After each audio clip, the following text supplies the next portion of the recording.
Welcome to Check My Oil. We're back, presented by Missing the Point podcast. I am here with the two usual co-hosts of this uproarious, wonderful occasion that is talking about an upcoming UFC pay-per-view.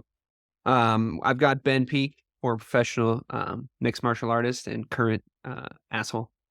I've got Matt Wilcox, former reformed professional gambler, and now current professional gambler. Really happy to be here with you guys to talk about the upcoming UFC 289 card. We've got some good pay-per-views coming up to start the slate. It's going to be this one, headlined, of course, by the greatest women's MMA fighter of all time, Amanda Nunez, who has treated us to some spectacular knockouts in the women's division. Not common in the women's division, but it is common when Amanda's involved. So we'll get to her, but we're going to start, as we always do, with the pre-prelims. Ben, you're coming in live from fucking Dune right now, right? Today's the day that all of New York is bathed in blood. Apparently, you can't even go outside without chewing the air. How is it there? Things are rough over here, Dave. Things aren't good, but we're getting by, minute by minute, hour by hour. Yeah, and I think it's actually getting worse minute by hour by hour. Certainly. It's I don't know. It's almost like the climate's changing or something. Someone should look into that. I'll tell you, I saw Matt's Instagram story, Matt, of this parish. I saw your Instagram story this morning. Very full-throated advocacy of traffic reform in Boston. Ben is surviving wildfire smoke in New York. I got to tell you guys, it's just a Tuesday here in sunny Los Angeles. As it turns out, I'm trying to deal with one of Los Angeles's major downfalls. I'm not doing well with that at all. Yeah, no, this place is a fucking hellhole. All right, let's get in to these karate matches. The very first fight, and I gotta be honest, I didn't do a ton of phonetic reading up on what was gonna happen to these names. So if I do butcher these names, I do apologize in advance. The apology is half-hearted. I don't feel that strongly about it, but if you need it, you have it now. Nelson versus Bilder. Now, as we always like to talk about here on Check My Oil, there's value in underdog bets in mixed martial arts, because I feel like the Vegas lines are often weighed heavily by wins and losses, but there is a pretty big drop off in a lot of talent pools that these guys exist in. That being said, this is not where I see underdog value. I think that this guy Bilder, he's never lost a fight. I knew his dad Bob, middle name but he's never lost a fight, and you know what? I did. And I think, oftentimes an undefeated guy comes into the UFC and he's still sort of an unknown quandary, right? Like it's difficult to assess whether or not that 8-0 is an inflated record, like Khabib, or if it's like a really solid, sort of undefeated streak that this person is on. He's got gold in another division, so I think that, or in another promotion, I should say. So I think that should say something to you. And I think that Nelson's got maybe a chance to knock him out in the first round, because there's questions about this guy Bilder's chin. But I think if he doesn't take advantage of that early, I think he's fine. I would predict a decision win. I think this is a very early and easy way to anchor a parlay, Matt. Am I cray? No, I think what you're saying makes sense. Honestly, I know I've watched Bilder fight. I can't think of one time I've seen Nelson fight. And I just can't pinpoint, I can't remember the fight. It doesn't seem memorable to me. So what I did here in my evaluation is I looked these guys up and down, and I decided that Bilder has a really, really cool leg tattoo, but he stopped right on his foot, which kind of makes him a bitch. So I'm going to go Nelson. I'm going dog. Matt's going for the dog based on tattoos. Leah does that. My wife does that when she sees a tattoo that she doesn't like before a fight. She says, that guy's going to get his ass kicked. Yeah. Ben, as a former professional, I'd like to pick your brain on this. If you saw a tattoo that was really lame, would you then be less scared of the guy? No, I made that mistake early on, underestimating. Oh God, he's actually got a story about this. I don't believe it. But oh my God. Well, actually, you guys. So that this is one you guys will be able to recall. My first ever opponent. You should never underestimate your opponent. Whatever. so on and so forth. They all say that shit. But it gets easy too when you see somebody who's a dork, real Ted Nevis. And it's kind of harder to notice that when in any summer of like striking art, boxing, Muay Thai, whatever. People become more hard in that way, and their face looks a little bit toughened up.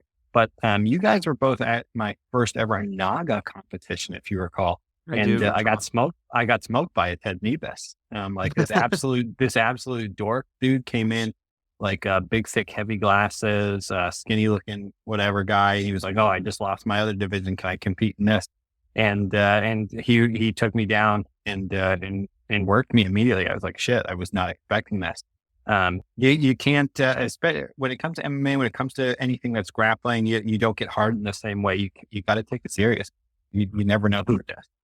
Yeah, they should think of some sort of like truism about that, maybe to do with literature, like don't judge a novel by its spine or something along those lines. I'll leave that to the professionals, but I think I think that there's no way to really judge it. I mean, like look at those memes about like Justin Gaethje. Like there's a goofy picture of Justin Gaethje rolling around where he's got like glasses on and he's got like a goofy smile. It's like, how do I explain to my friends that don't watch MMA that this guy is like one of the best fighters on it, right?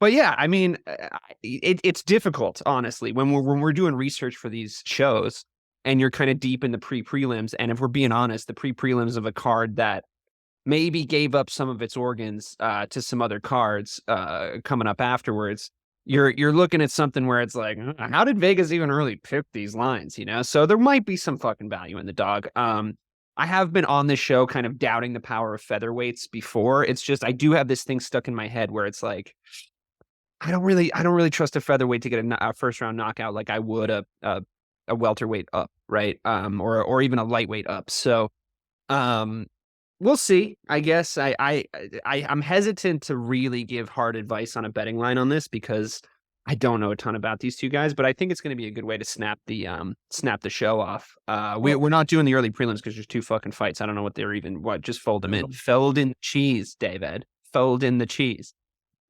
Okay. Now I was talking to you guys earlier about how I'm not really schooled on the pronunciations of these names, but Zahabi versus Quilang, I'm gonna go with. And then we always end up watching the fucking thing, and like the announcers have actually figured out how to pronounce their names, and I'm like, oh, that was wrong. It wasn't Quilang at all. It was Smith. But I think this is a weird one for me, Matt. I'll start with you. This is a pick'em on odds. I think it's a pick'em from the eye test. Again, they're bantam weights. They're lower down on this prelim card. I'm not 100% sure I would bet on this. I think this has stay away written all over it. I don't really know what Zahabi is because he's like looking at his kind of activity or lack thereof over the last few years. He hasn't really been a consistent fighter.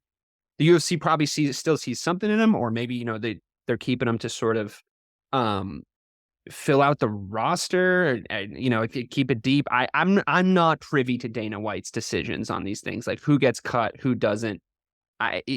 Sometimes it feels like he's cutting really good talent. Sometimes it feels like he's keeping tin cans, and maybe that's a matchmaking thing in order to like get guys wins. I don't know. But he's fought some guys. He's fought Draco Rodriguez. He's fought Ricky Torquois. And I think that like he's a guy that seems to be able to move into decent competition. But on the topic of like things that shouldn't matter but do, the guy who he's fighting's nickname is the Mongolian Murderer. I would have a tough time betting against guy. Kind of scary. I'm going to give it to the hometown boy here. We're in Vancouver, first time in a long time. They tried to stack it with Canadians that I felt like had the advantage, and I just like I see a record like 24-9 in Sando. And it just doesn't have that same vibe of like the Dagestani guy, who's 3-1 over there. I'm just not. I'm gonna go with Zahabi here. I don't feel comfortable with it. My smart brain tells me I'm not going to bet on it. My dumb brain. You had one of those. That's cool. That's news. I'm gonna bet on this. I will absolutely bet on this. Yeah. I mean, fuck it. It makes it more entertaining. Ben, my question to you is: if your nickname is the Mongolian Murderer, are you the Mongolian that does murders, or do you murder only specifically Mongolians? Ooh, that's a fantastic question. Was it hyphenated? Yeah. What was it? Hyphenated. No, it's just the Mongolian Murderer. The Man, Mongolian, the murderer, because he's Chinese. So like realistically, he could be either one. You know, he could be attacker or defender. And chances are there's some blood in there from a long descended Mongolian. Because if Mulan is any indication, there were a lot of them. I was just gonna say we should pause this and watch both Mulans, and then we'll get back to these guys because this isn't, you know. After we're done, are we going to get down to business? Bitch. Yeah, I mean, like, this is a fucking coin flip. Ben, what do you got? I think Zahabi doesn't really have the wrestling to get this done, to be honest. And I think Hui Lang, that's where we're going with here. Sure. I think he's going to overwhelm him with volume. I think he probably takes the decision win here.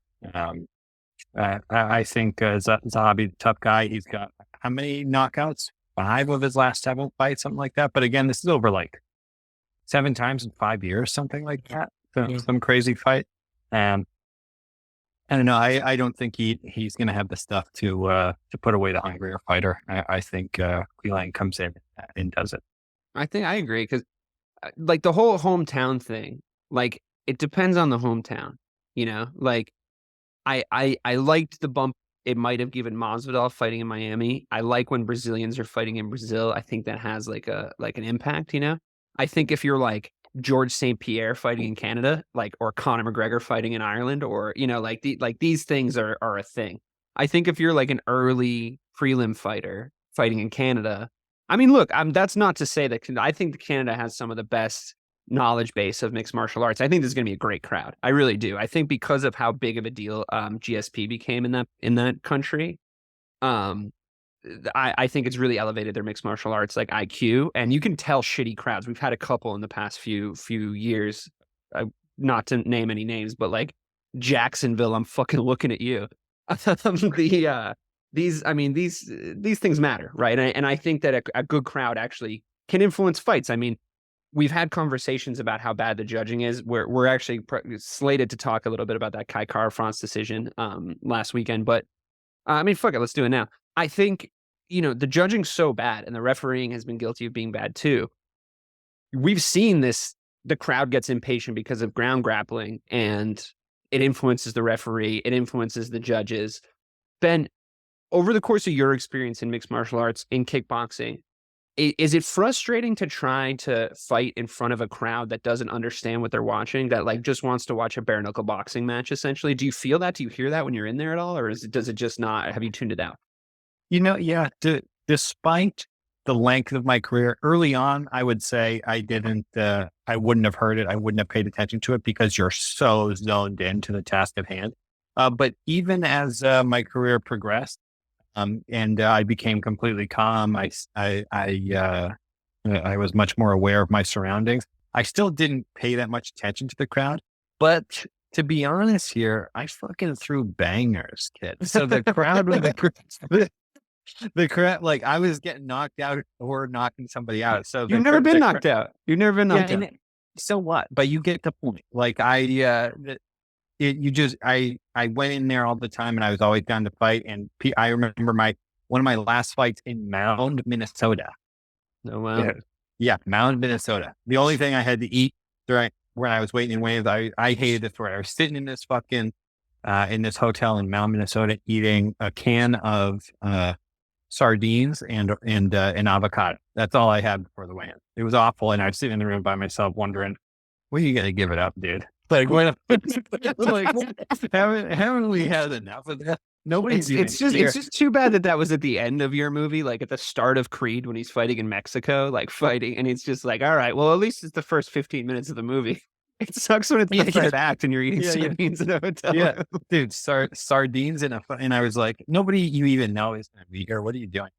And but the crowd really had no clue. The other fighters who were on that card had no freaking clue what they were talking about. Oh man, I still have some of them on Snapchat. Shout out to them out in South Dakota. This one kid, I don't mean to get sidetracked here. This one kid came up to me after weigh-ins, me and my friend Brandall, who was also fighting on the card. And he was from South Dakota. This kid was probably 16 or 17 years old, looked like an absolute little boy, and just talked with a lot of confidence, whatever. I was like, all right, I'll give you the time of day. And he's a roughneck. this 16-year-old kid working on oil rigs and shit already, and he was fighting on this card. But he, for all his toughness, absolute total dipshit, dumbass, if you can imagine. And the whole card kind of had an air of that, of people who have only watched it on TV. But man, I went out there and I fucking threw down. I said, "This is how you do it, Mound, Minnesota." And and honestly, the crowd was losing. So I never had that problem because I threw these bombs, and you can quote me. I think there's something to be said for Ben's experiences in these great places. I feel like I want to sit down with a tape recorder one day and just figure out like a great script that I could put together of like these movies. I already have the character of the 16-year-old in my head, like talking to you about fucking his sister, being like, "Why go down the road when you go down the hall, buddy?" Like I can just see it. And I followed that kid on Snapchat for quite a while after that, and just seeing his stories of meeting that kid, seeing him fight. He was actually very tough. And then seeing him on like out in the middle of nowhere on this oil rig, fucking huffing it at such a young age. Like it's a big world out there, man. You get a lot of idiots, and they all fight.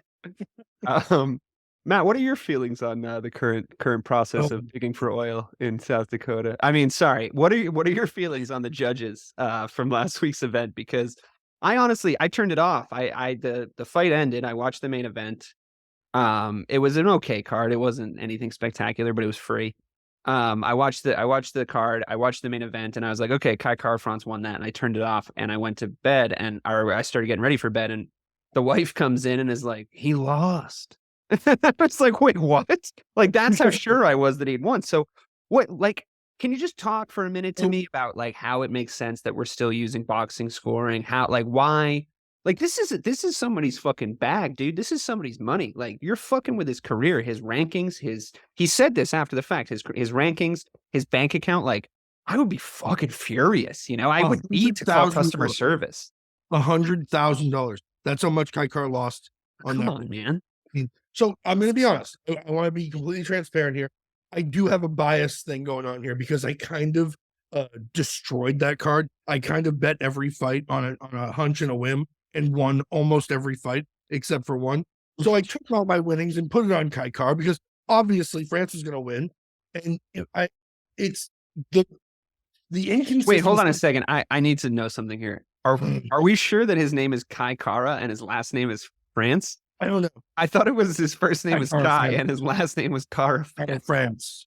Yeah, I think he married somebody from France, and that's why he hyphenated. I watched a few interviews, and it kind of varies. It's not. I don't think general consensus, but it's one thing that we have this like amorphous goal that judges are looking for.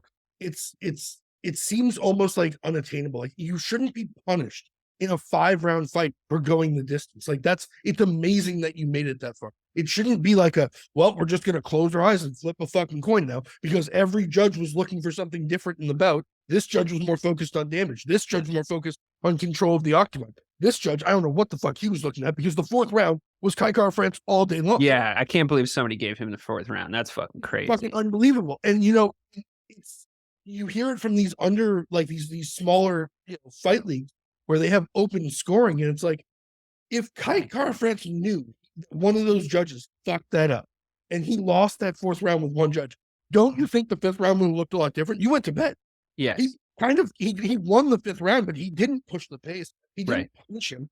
It's like he clearly could have because Albazi had nothing left. He was all dead. It's just really upsetting that I feel like it keeps happening. Every other event, we're seeing a fighter be punished for not closing a fight. And that's not how this works. It's not every fight's supposed to be a knockout. Not every fight's supposed to be a submission. Sometimes these guys are matched perfectly and they go the distance. Sometimes they're too light to knock each other. You know what I mean? Yeah. It's really fucking frustrating that we just can't get a clean, this is what judges are looking for. This is what you have to be doing. Or if we're not going to do that, show the fighters what the score is. Let them adjust their game. Yeah. I mean, open scoring is an idea. Go ahead. Yeah. Sorry, I didn't mean to interrupt there. Yeah, how fucking dare you, honestly. Crazy to me. I want my $250 back. Sorry. What? I I think it's crazy how antiquated judging is, and they're holding on to this. I'm not sure what it is, like they got the best seat in the house, which they truly don't anymore. They don't. Like that is very much a thing of the past. What I think needs to happen is some form of automation where they have these like CompuWhatever whatever box thing where they tell you this is the amount of strike, and they tell you that right after the round on television. They don't have access to that information. Like there's no access to, like, you get the thing on the TV that's like significant strike numbers. Like they don't have that, right? Why? Why decides what a significant strike is? Like who asked the fighter which one hurt more? Are you kidding me? Why? Because it looked bad? Well, again, I mean, I really think all this shit comes back to the fact that we're basing so much of this shit on boxing, because in boxing, you're doing one thing. You're either missing, hitting, or getting blocked, essentially, right? Like there's some sort of like halfway ones where it's like it could go either way, whatever. But that's a significant strike. It's a strike that lands, right? Now, in this sport, and the other thing, to go back to the boxing thing, the other thing is you got 12, 15, 10, 12, 15 rounds to judge on, right? So you're going, he got this. It makes sense to go round by round because you're going, he got this, he got this, he got this. In MMA, you got 3 or 5 fucking rounds, right? 3 rounds. Eliminate round scoring would be my first thing to do. Secondly, the 10-8 system, gotta go. Thirdly, put them in a room with a bunch of monitors. And one of the monitors has no coverage, like no commentary, no graphics, no nothing, just the fight. One of the monitors has the graphics on it. One of them has this.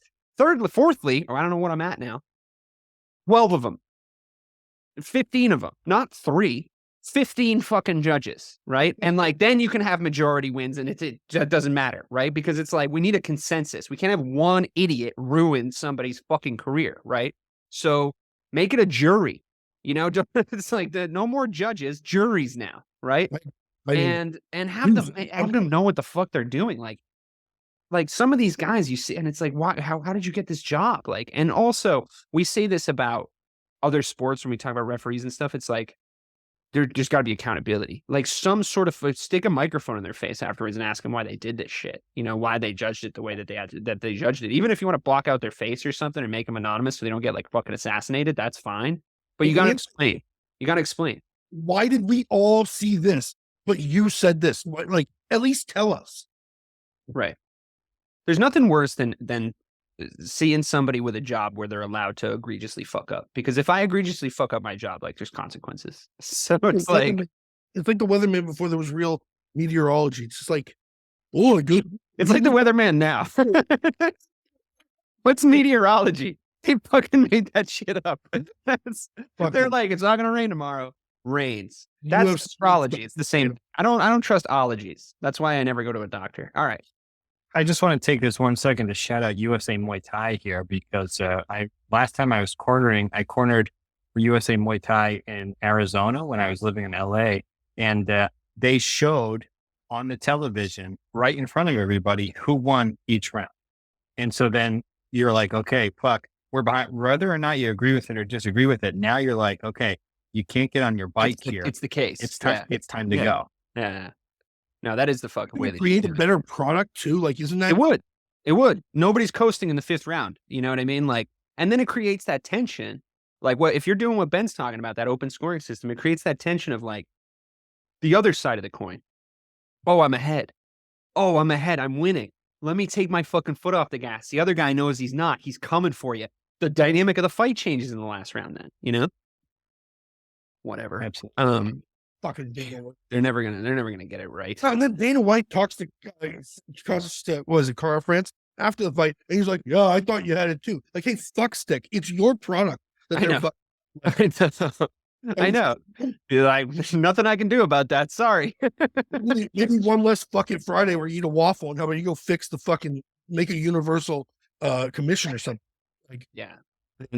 I really cannot stand it. I can't wait for that guy to be gone. Guys, if he hears this, the only person who's going to suffer is his wife. So, like, be careful. What, he slaps like a bitch. He owns the slap league. I can't stand snacks. that shit, dude. I cannot stand that shit. I can't stand how much he was like, don't wear it, dude. Just wear that. It's like this shitty, gross product that you wanted to own because you're a sick fuck. Don't be like, the slap league's coming up and it's going to be so much better. He's like turned all of his attention to the slap league. Like, Yeah. What, dude, like just shown this video 6 billion times. It's like, yeah, we didn't ask for it. It just Well, popped because up. I think he owns the slap league is my theory. He doesn't own the UFC anymore. Like when the Yeah. whatever their No, that's names fair. were, the Fertitta's fucking the Duffer brothers or whatever fucking sold their stake to Zuffa. Zuffa owns it now, and he's just employed as the CEO. So No, like I don't bet think the it's Zoop slap league anymore. or It's- like whoever the it's fuck they sold Endeavor. it to. Yeah, If you Endeavor. and me. Yeah, sure. But he's just an employee, is my point. That you're Yeah. fucking derailing. Let's All make right, sense. moving on. Just fucking. Why don't you see the forest through the fucking trees, man? All right, I'm not their fucking corporate lawyer. I don't know their fucking. Jesus Christ. Well, who's fighting next? Miranda Maverick and Jasmine Jasudavicius. They're Jasudavicius. flyweights. They're flyweights. I don't know the women's weight. You know, class. we've watched. No, I Miranda- know these women. I just know that I get confused because I know that there's like 2 weight classes in the women's divisions, and there's one that's big girls and one that's not so big girls. Well, let's see. We get fly, straw, feather. Are you talking to your FBI agent right now? Sounds like There's a Like a joint flyweight, toast. straw weight. yeah, but which one is really heavy of those 2 though, right? No, there's featherweight too. Featherweights, there's 145 in the women's division, which like I think only Amanda Nunez fights at. I think it's just her punching herself. Jasudavicius is big and slow. I think that maybe Maverick can be elusive and follow that, but she's also like not super smart from what I've looked at. Dummy. She's got good takedown defense. I don't know what's going to happen here. I'm probably going to go with Vegas. I'd say Maverick, but anything can. I also just watched Top Gun Maverick for the second time on the plane, on the way back from Hawaii, and that's how you're supposed to say it, by the way, Melbourne. It was just as good the second time, if not better. Because I don't know. Have you guys ever had that experience where if you watch a movie on a plane, it's like more poignant for some Yeah, of reason? Is it the air? I don't know. I think it's the 15 gin and tonics I have. Right. It's the booze. It's the booze and the fear of death. I don't know. What do you got for this, Matt? What do you got for these 2 Dude, I kind lovely of. ladies? I think the line's fucked on this. I don't like plus 250. It makes me want to go to Jasudavicius. She's home. She's from Vancouver, right? That's a bad line. That's a really, really high line. Okay. Might throw if I lose the first couple of fights. This is one of those where even though I think Maverick's a better fighter, I would probably throw a little bit of money and try and make some back on Jasudavicius. You're just making up names now. English. Jasudavicius. Just sure. Ben, Weigh in Wow. here, man. You know more Brazilians than we do. Yeah. Well, I don't know how to say the name. But I think this is a pretty bad matchup for Jasudavicius. And God, we're dicks.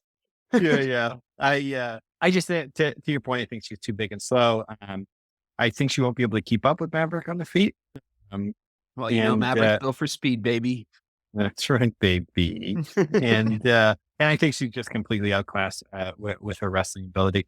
I think we see Maverick take this to a decision win. Oh, a decision win on a female fight. Really brave, of you, man. Oh, Really I'm brave. gonna- Yeah. No, you back on the phone. I know I'm stepping out here, but I feel good about this. 2 female fighters go to a decision in an unprecedented turn of events. A turn up for the books. I would go so far as to say. 13 total punches landed. 57 defended. This is the one where they're gonna go back into the archives if we ever But get you know to what? it. Yeah, this At is least good. we're having fun for the shitty card that they put on. I Come know. on. We're just But- I'm to 290, folks. That's all we're But- doing. But I will say I'm gonna buy it and I'm gonna bet on it and I'm gonna watch it. But I'm excited to talk about Chris Curtis because I have some thoughts.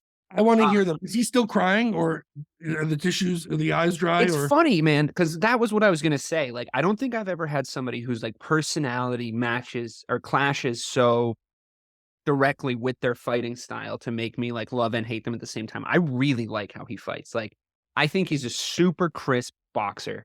I think it's fewer and farther between than you would imagine in the UFC for guys to be able to make reads across a fight at his level. Like, he starts to figure shit out in like mid-fight that is very impressive. And I feel like there should be more guys that are able to do that. I mean, I'll let Ben speak on that after, but I think that like now I do think he's going to lose this fight to Imavov. I do, because I think that he's able to sort of figure out volume guys, because like they throw a lot of punches, and Imavov is like a very selective, like snipery type of striker. I also think Chris Curtis. What's that? Are they fighting at catchweight? Middleweights, I thought. They both weighed in at 185, I thought. Okay, sorry. Go on. But yeah, just like fucking ruin the podcast, man. I don't know. Like, what the fuck? Just kidding, everybody. We have fun here. No, my point is, I think he's getting too good at losing. You know, I think he's on a little bit of like a snowball effect of losing. I thought he beat Kevin Gastelum. I was a little biased because I bet on him, but I really did think he beat Kevin Gastelum. I thought that it was clear that he won that fight, and you know, we've done our conversation about judging already, but I think Imavov's too much for him. I don't think there's any value in an underdog bet for Curtis. I think that his strengths are going to be canceled out by Imavov's strengths, like making those reads, like I said. But I do think he's a really crisp boxer. He's an asshole, and he's like, you know, his best friend is Sean Strickland, who is a fucking asshole. So it's like the fucking asshole brigade over there. It's like the fucking third Ghostbusters movie over there. But like you know, I still do like watching him. So my point overall being that I do still think he's going to lose. Ben, your ability to make reads during a fight was always really good. I thought your like adjustment ability was always one of the best things about your fight style. You got to be somewhat of a smart guy to be able to do that, right? Like you're not just like a face fighter or fighting on instinct to go in there. I'm not sure how smart of a guy Chris Curtis is. He's not an idiot, but is that a quality that you like when you see it in other fighters? And do you agree with me about him? I think it's one of the most important things that you can have as a fighter is your ability to adapt. So many guys that you see end up coming in with a solid game plan. They've got a coach down for a game plan, so on and so forth. It doesn't work, and then they're just stuck with it. Yeah. Or they don't know what else to do, which I think we saw happen with Imavov against Strickland. He really did run out of ideas against him, and I think he ended up just kind of hunting for the knockout for the majority of that fight. I think your ability to read the fight, see what your opponent has brought, what new tricks, what new habits they picked up, and execute on that. I think that separates head and shoulders the best guys from the worst guys. Because of that, I think in a case like this, Curtis could win here. I'd like to see him win. I think he starts slow, and that may be a problem for him against somebody like Imavov. But that's why he starts slow, right? I think he has a reliance on his ability to sort of not get knocked out and stay in a fight and sort of make these reads, right? And I just don't think Imavov's going to give him that. Is my just take on it. Yeah, I mean, I guess we'll see. I think you're wrong, so fuck you. Matt, any value in this plus 125 as at the time of recording for Chris Curtis, Action Man Curtis? Here's a couple of things. One, I think that we saw Imavov literally have ideas for Strickland after Strickland has just come off of like a really embarrassing loss, and we all hate Strickland. So in turn, we don't love Curtis. I love watching Chris Curtis fight. I do agree that he got robbed in the Gastelum fight. Like he took an illegal shot that completely changed the whole thing. Yeah, the clash of heads. That's what I was trying to remember. Something happened. Clash of heads, right? Yeah, and it didn't get called, which is that's just a failure by the fucking referee. Also, why can't we just use instant replay? Like somebody just sitting in a booth going like, hang on a second, they clashed heads, just fucking pause the fight for a second. What's the big deal? There's 600 fucking cameras. We all saw it. Why can't we just it's I'm fine. Here's my thing though. Curtis really went on a tear. He pretty much cried his little eyes out about that result. For a he does have weirdly little eyes. He does have very little eyes. If I'm Chris Curtis and I think he's an immensely talented fighter, and I'm gonna react like that to a fight that I lost, and I'm coming out, he better fucking win this fight. You do not act like that and then come and get embarrassed. But I don't think he's that dude. You don't think he's that dude? I don't think he's that dude. This is gonna be one, bud. I I can't. mean, wait. we've been having is he that dude conversations obviously for the past few months because of the Celtics. Oh yeah, And like the obvious the obvious answer that we got there. But not, I don't know. We'll see. I do agree though. I think this is kind of a make or break for Curtis. Maybe not so much for Imavov. I think that like the way Curtis positions himself within the organization, if he gets beat here, it's bad. I Oh, think yeah. Imavov can like hang around and be a guy that fights a decent up and coming middleweights for a while. I don't see him ever getting a real title shot at this No, weight I don't class think so. because look who's at the top of it. I don't see it. But yeah. And so the fans know this is one of those fights where me and Dave are on opposite ends of a close one. So Dave will be texting me constantly throughout the fight about how my guy's losing and how I'm not winning at life. He likes to throw in jabs on top of the fact. He's like, "Oh, that's awful." Plus, you're a fucking idiot. So It's my more feelings will be witty hurt. than that, sir. Yeah, I don't respond because I'm not as good at it. So I'm really getting voting for Curtis here.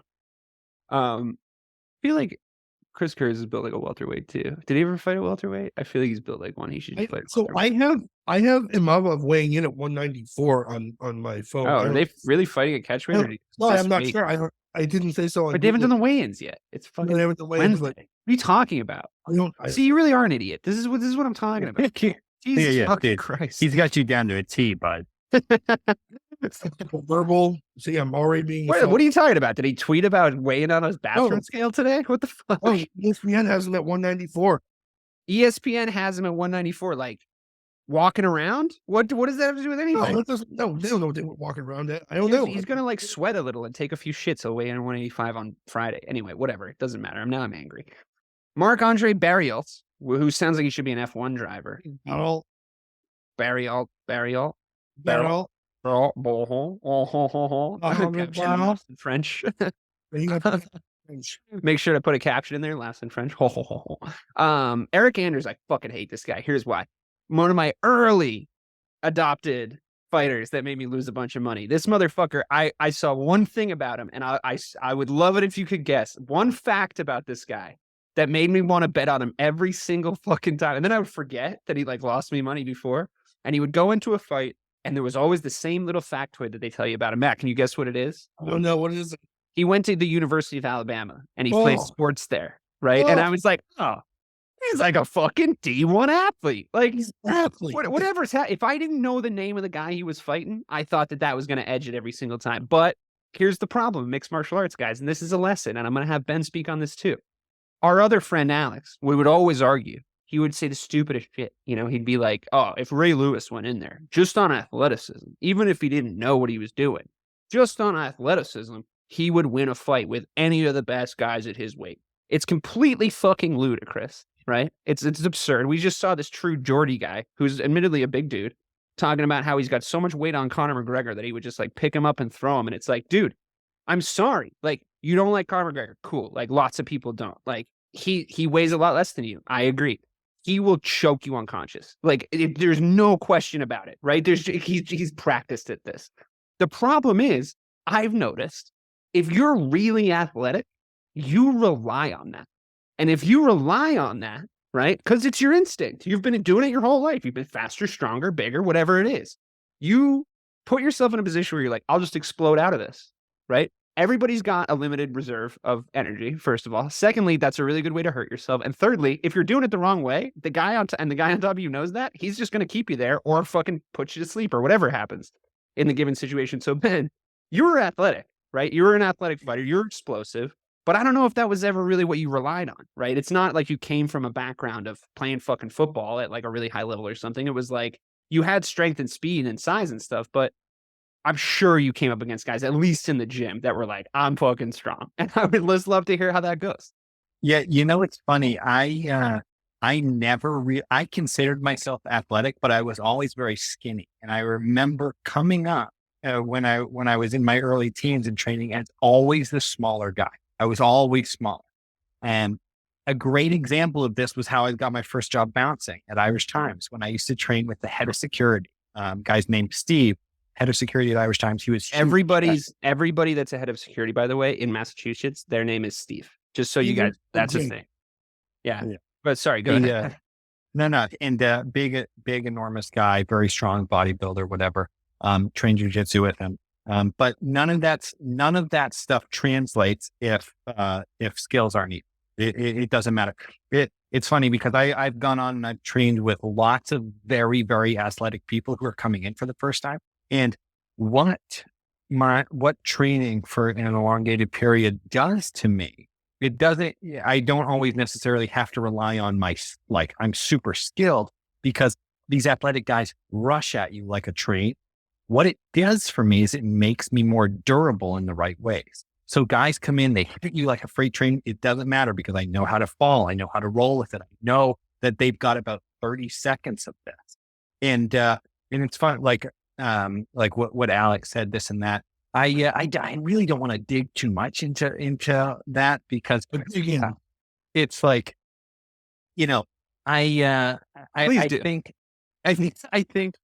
I think that, you get a mixed bag of guys who know that they're athletic, but they're not assholes about it. But then you get an even larger bag of people who are athletic, bodybuilders, whatever, and they are assholes about it. So there have been so many times throughout my career where I've seen these huge guys come in. I remember every time I tell a story like this, I think about this guy who came in and literally said he was undefeated in street fights. The stupid fucking thing that somebody says in a gym.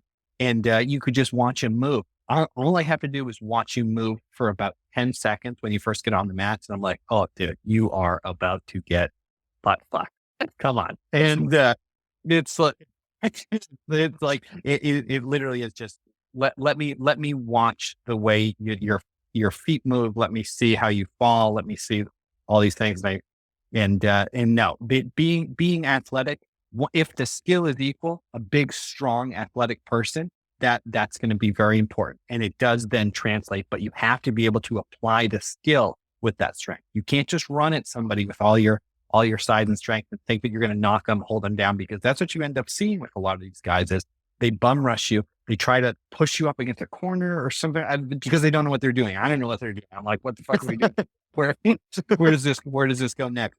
But nothing comes of it. I'm durable in that situation. I can hold your weight here. I'm just going to wait for you to make a stupid fucking mistake. I'm going to trip you. None of that stuff ever translates if there is no skill. Sorry, that's it. I can't remember who I think it's Rashad Evans, this was a topic of conversation when Greg Hardy made his infamous debut in the UFC, where people were saying he just got knocked out again, really embarrassingly, in a boxing match. I'd love to see it. Greg Hardy, he was the guy who beat the shit out of his wife and got drummed out of the NFL. One of the best defensive ends for probably 3 years. He was an all-pro. Could not make the transfer. Tai Tuivasa embarrassed him. That was brutal. But I think it was Rashad Evans. I'm not sure who it was, but what he said is there's different types of being in shape. There's basketball, there's NBA level in shape, there's NFL level in shape, and then there's wrestling shape. And those two guys have no fucking idea what it's like to be in wrestling shape. And if you've ever wrestled with somebody that knows what they're doing, like Ben, when we have no idea what we're doing, it is scary, first of all. It's suffocating because you can't breathe. And it is exhausting because the pressure is constant. Yeah, you get tired immediately. Anybody that says Ray Lewis runs 10 yards and hits somebody, so he knows he'd be great. You're an idiot. You have no context for why don't you tell me the difference between Cantonese and Mandarin too? You have no idea what you're talking about. Okay, well, don't ask me that. UFC are premier athletes. It's not like it used to be where guys are coming off the street and getting their ass kicked. They're premier athletes. Their endurance is high. I saw someone say something, I forget who said this, but it was some clip I watched or something that, so apologies if I'm not giving the right credit, but it was essentially if you want to learn how to win 90% of street fights, if that's all you really want to do, you don't need to compete or, do it every day or whatever. If you want to just learn that, is if you learn how to defend people throwing punches and you get in decent cardio shape, you can win 90% of street fights because you can just wait for most people to just gas themselves out. They just start throwing punches and you just wait and you just block for a little bit and and you just keep calm and then you go okay, and then you can beat the fuck out of them. And I feel that's pretty salient, to be honest, because I feel the amount of street fights I've seen of untrained people probably rivals the amount of trained fights that I've seen in my life. And I think they get tired. Like, that's what happens like most of the time. They fall on the ground and then it's like, all right, guys, break it up. But yeah, I mean, that's not to say as much as Eric Anders did spark a conversation. I think that he is not this. I think he's a trained fighter. Like, he fights at the UFC level. But I do think Barriault's going to beat him. I think he's more complete. I like his resume more. I think this is a no-brainer of a bet. I don't think Eric Anders has a chance in this fight. I hate the fact that he's only minus 150 or plus 125 or whatever it is. I think it would be great if we had a little bit more value on this. But yeah, unless anybody thinks differently, I'm gonna move on to Dan Ige and Nate Landwehr. Maybe even go with him to finish it before it ends. Maybe. Man, you're gonna give me a fucking method of victory bet to bet and lose immediately. Dan Ige, he's a weird guy. You know, he lost 3 straight. Then he fucking knocked Damon Jackson unconscious. I think he's got a hell of a punch in him. I think he's a good fighter, but he's maybe a good fighter from a bygone era. I like him. I think he's probably going to win this fight, but if there's any value in any underdog bet so far, I think it's Landwehr. Matt? I completely agree. Nate Landwehr, anybody's ever watched him fight or heard him speak, he's one of the dumbest fighters in the UFC. But man, oh man, he's an excellent, excellent wrestler. He's really, really good at jiu-jitsu. So if Ige doesn't take him down, or I'm sorry, if Landwehr takes him down, it's going to be a real problem. Ben? Yeah, I'm going with Dan Ige on this one just because he's been around for a long time. I like him. He's been in some wars.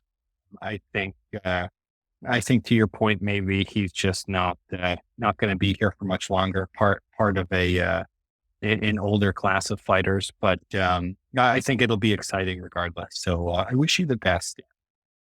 There you go. That's nice. We'll send that his way. But I do think there's some value in this bet, but it's a hard one to kind of analyze, to be honest. But we'll see. Oh my God, the next guy's name is Mike Mallet. Dude, I was gonna bring it up. I was gonna bring it up. Stop. Pretend like we didn't just cut this part because I got a whole thing. I'm not gonna cut this. Go ahead, do your whole thing. I thought of this too. I have a whole thing too. You go first. It's just, we're on home court. It's like where he went to high school, right? I really have this strong feeling that Mike Mallet is going to get some serious redemption here from the home crowd. I think he's going to right a wrong. I think he's going to survive. I think he's going to thrive here. I think he's going to live. And I'm going to put a massive bet on Mike Mallet to not get knocked out here. Okay, you know what? I'm just going to tell the story. So we're in high school. No. We're in high school. As right? you're tuning, I'd say no. Please don't. No, I'm telling it. This is the listeners are very confused. I got to give them context. We're in high school, and somebody with a very similar name to this, I won't say what it is, but it's very similar to this, is transferred to our school, right? And Ben and I, Ben for good reason, and me through popular brain thinking manipulation, had developed something of a reputation in the high school. And for whatever reason, I don't really know why we got mixed up with this kid, but this was back in the day that you got most of your information through like instant messenger. Like, everybody still had AIM, right? So I think this is where we learned that for whatever reason, maybe we were fucking with him, Ben. I have no idea. Matt went to the fancy private school down the street, if you guys can't tell by how we all talk. But went to the fancy private school down the street. Me and Ben were in the fucking public school jungle. And we got a message from someone. We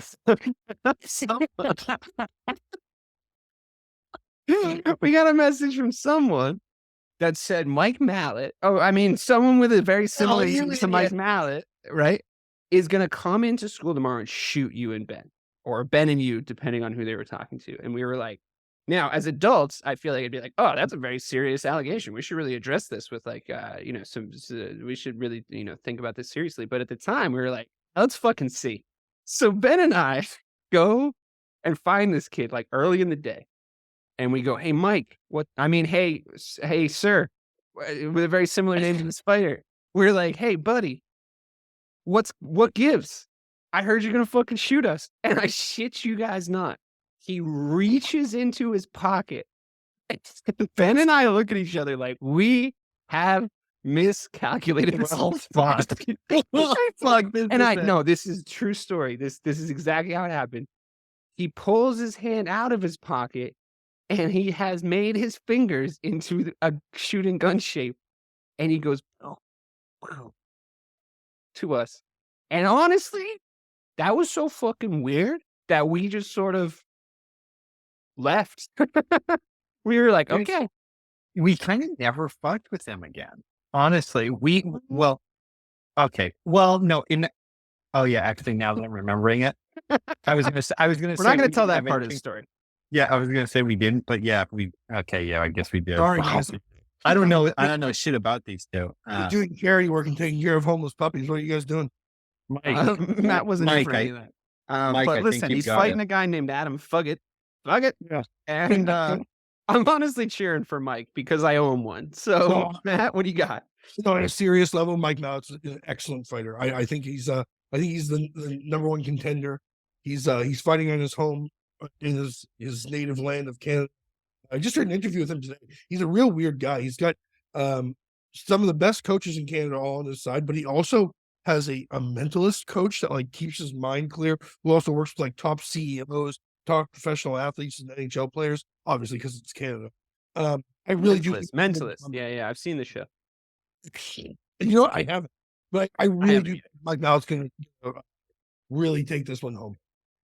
Ben, who you got? I feel like it's fucked up if you don't like. Yeah, you got it, Mike. You got my support 100%, bud. Can we move on? I'd bet him inside the distance. Honestly, I think he's gonna get the guy. I agree. I agree. All right, the most interesting fight on the card. You do a podcast with guys you know in a long time. Like shit like this comes up. I'm not saying we were the best people in the world when we were fucking 17. All right, who was? It's just too bad that you guys didn't get better and I did. Just as a person. But here's the thing. This is the most exciting fight on the card, the next fight. Beneil Dariush against Charles Du Bronx Oliveira. Oliveira has a rabid fan base at this point. I think his rise, his streak, the kind of guys that he fought, and the ways that he put them away, like all these kind of Babe Ruth, let him throw 2 strikes before I crack one out of the fucking park moves that he was doing, where you just couldn't, like, he had that dog in him, and it's like, then you start reading about like how they train down there, and like you see the video of what his favela looked like when he was a kid and all this shit, and it's like, what's not to like about him, right? I think the performance against Islam was like so disappointing though, that it really did kill his stock, in a way that like it was surprising to me considering how high the stock was. It's weird he didn't get the immediate rematch, but it was a pretty definitive loss. I think that's probably why. I think that is pretty usually why the UFC does this, but I think this is a chance of redemption because he does fight killers, and Dariush is a fucking killer. Like, he is a certified fucking killer. He's really good. His last fight was a really good knockout. I do forget he exists a lot because he kind of reminds me of like a history teacher or something. And I there's something about him as a person that is like incredibly unmemorable. I'm not really sure why. And it's not fair. But he really does look like he just parked his like Ford Focus in the faculty parking lot, and he's walking in and he's going to teach you about biology. And I just like, I don't know. I know he's a dangerous man, but I got to bet Oliveira on this one. I'm riding with Charlie. And guess what? More money comes in on Dariush every day that I look. The fucking odds are going in Charlie's favor every day. I mean, our favor if we bet him and win, I should say, because he's becoming more of an underdog as we go. Man, Charlie again, Du Bronx, he's coming back, right? Dude, I have to 100% agree with you. I think so relieved. it's weird because Dariush is such a good fighter, but he just gets overlooked so easily. And Charles Oliveira was just asked about his last fight against Islam, and he said he didn't even rewatch it because that wasn't him in the ring. And we said after that, no, it was him. We should tell him. Yeah. There's video. That lost in translation thing. He's like, I wasn't in there. I never lost. Wasn't even me. It was the Oliveira that like lost 9 fights. It was like the old Charles Oliveira before he figured out his game. It was really awful. I'm pretty positive here that if Charles doesn't just try and stand and bang with Dariush, if he does what he knows, what we all know he can do, which is get the rear naked choke in. Charles is going to be right back in the spot where he deserves, which is a number one contender spot. I mean, look at his resume. I mean, it's unbelievable. Dustin Poirier, like that was the best night. We had so much fun watching that fight. That was amazing. Yeah. I really, really love Charles Oliveira. I hope he fixes it here. Ben, you got that shoot box theory though, right? Like you can't take that many punches. Like they hit each other too hard in training, and like, you know, that's why I think, not to guess what you're gonna say, but I was hearing your voice in my head when I was thinking about this fight today, where it's like, yeah, maybe that wasn't him, maybe that was a one-off, or maybe that chin finally just like fully gave way. You know, finally just like it's just that one fight where it's like it clicks and it's bad timing, but it is what it is. Is that fair? Yeah, I think you're spot on with that one, and this is kind of in line with the theory that Matt's personal hero Donald Trump once brought up. That No, Matt, it's just the outfit. That's why we thought that. I'm sorry. We know that you don't think that. Yeah, but Matt's personal. You posted a lot of stuff about not golf today. You posted a lot of stuff about golf today. Like a lot of golf related. Yeah, stuff. there was a lot of golf news. Saudi Arabia is ruining the world. Well, if you're talking a lot about golf and a lot about Saudi Arabia, like you probably are a MAGA guy. Like that's usually. Because, by the way, Trump's a huge fan of what happened, and here I am, fucking. I see. As not a Donald Trump supporter, I wouldn't know what his feelings are on it either way. But I'm glad that we have you here to weigh in. Oh. Yeah. So I didn't mean to start a whole thing there, but as Matt's personal hero Donald Trump once said, I would listen to this conversation. You only have like a certain amount of energy in your body or something like that. Once you expend it, it's gone or something. I think that lines up here. What Matt's personal hero Donald Trump has once said, that if you are in a shootbox academy, your chin, you can't heal your chin. Right. I mean, maybe if you're knocked out once, you really do need to take off a lot of time and come back. But if you're in there in the hard wars all the time, man, that drains you, and your longevity is certainly shortened. I don't know.